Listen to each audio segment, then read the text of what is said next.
ओम शांति। धोखेबाज को उसके कर्मों का फल कब मिलेगा और कैसे मिलता है? देखिए, किसी भी इंसान ने कोई भी कर्म किया है तो उसको अपने कर्मों का फल भोगना ही पड़ता है। वो अपने कर्मों से कभी भी कोई भी ना तो आज तक बचा है और ना ही आगे कभी बच सकता है। आज का वीडियो इस टॉपिक पर इसलिए बनाया है, पीछे जब वीडियो बनाया है कर्म के सिद्धांत पर, लॉ ऑफ कर्मा पर, तो बहुत लोगों ने कमेंट किए हैं। कुछ लोगों ने तो कॉल भी किया है और पूछा है कि आप कहते हैं कि कर्मों का फल भोगना पड़ेगा, लेकिन हमें तो ऐसा नहीं लगता है कि जो धोखा देने वाला है, जो बुरा करने वाले हैं, वो आज अपनी लाइफ में बहुत खुश हैं और हम बहुत दुखी हैं। और अधिकतर लोगों ने तो ये बोला है कि बुरा करने वाले हमेशा खुश रहते हैं और जो अच्छे लोग होते हैं, अच्छा करने वाले होते हैं, वो हमेशा दुखी रहते हैं। और फिर कई लोगों के मन में सवाल आता है, उन्हें कमेंट भी किया है कि धोखा देने वाले को, जिसने हमें धोखा दिया है, आखिर उसको कब मिलेगा? जिसने हमारा बुरा किया है उसको कर्मों का फल कब मिलेगा?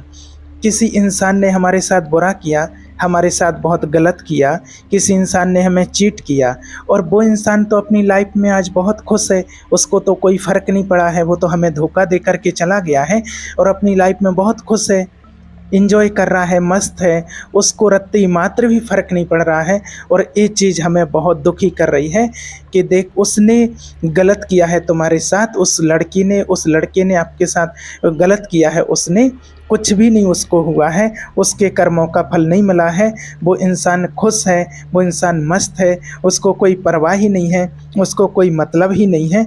तो हमारे अंदर एक डाउट आने लगता है। बहुत लोगों ने इस बात को पूछा है, कमेंट किया है कि जो धोखा दे करके गया है वो तो मस्त है, उसको तो कुछ नहीं बिगड़ रहा, वो तो अपनी लाइफ में खूब एंजॉय कर रहा है।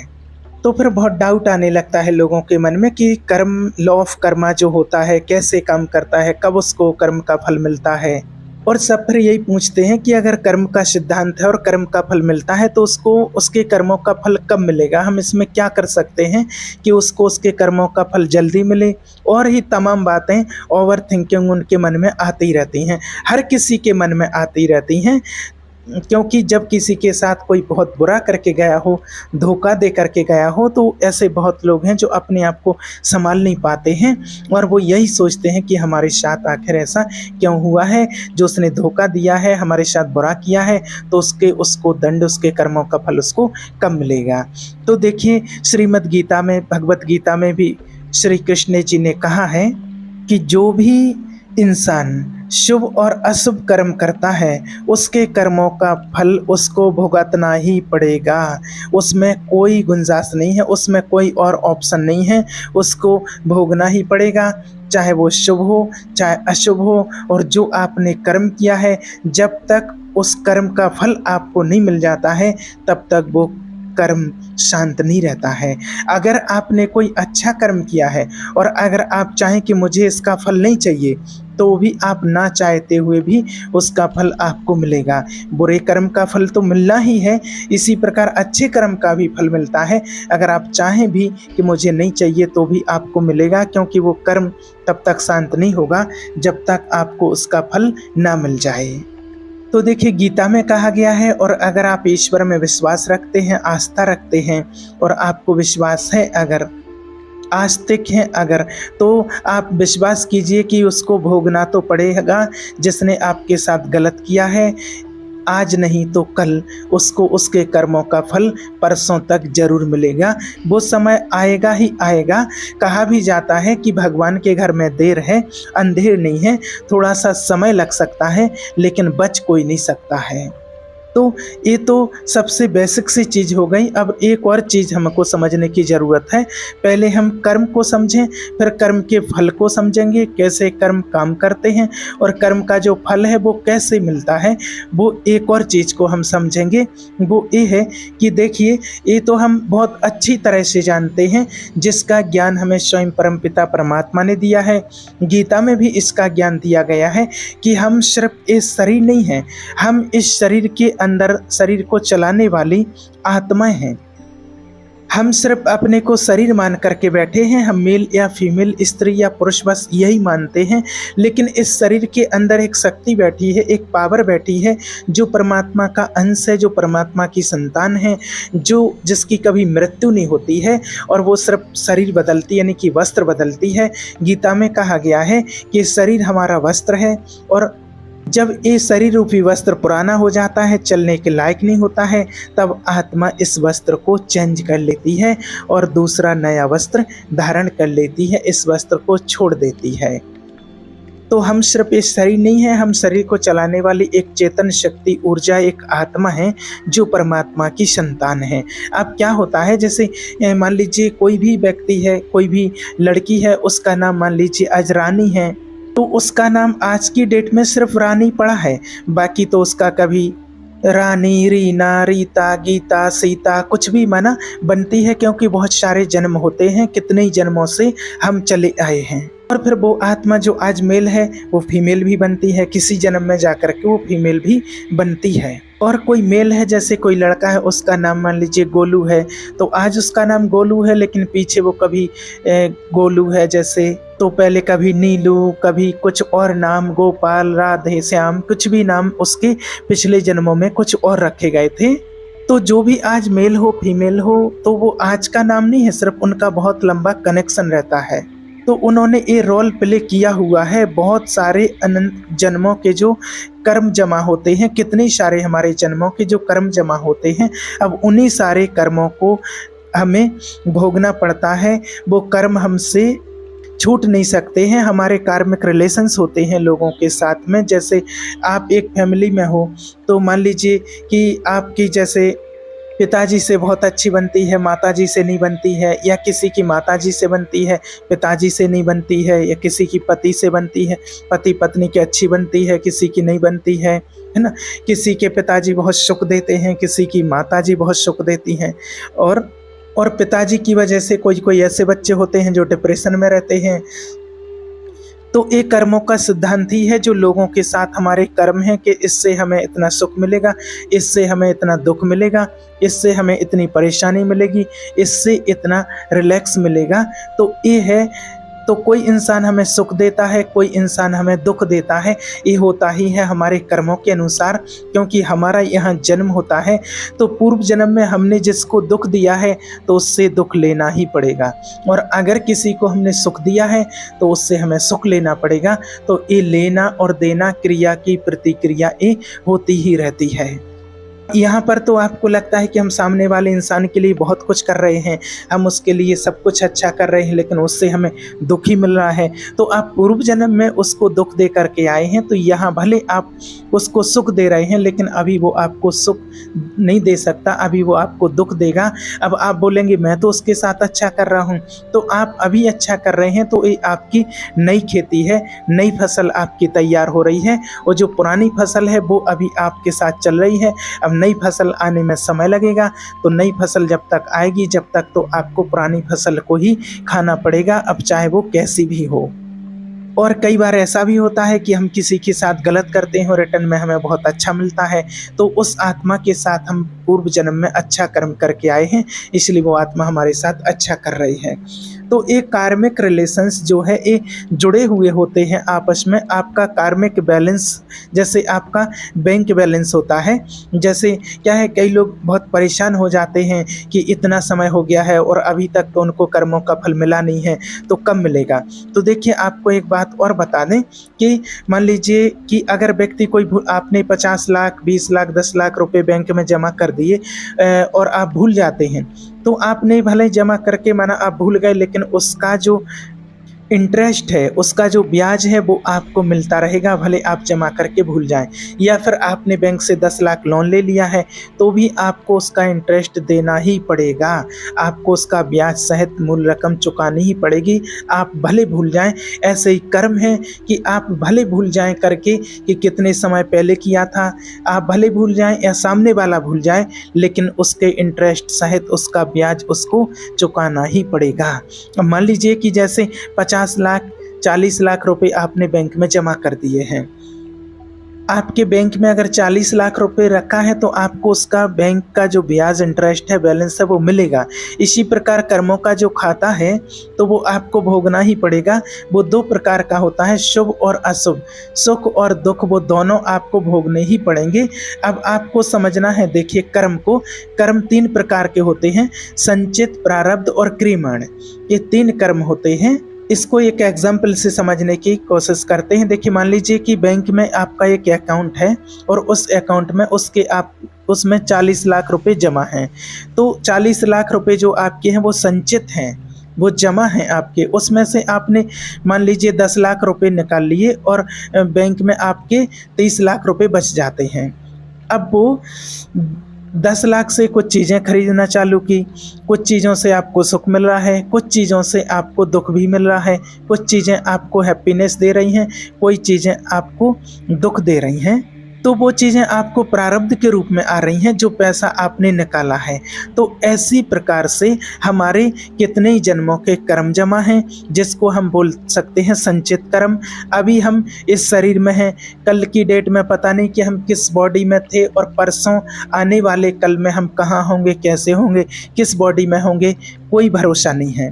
उससे पहले हम कहाँ थे किसी का कोई पता नहीं होता है, इस चीज़ का अनुमान नहीं लगा सकते हैं।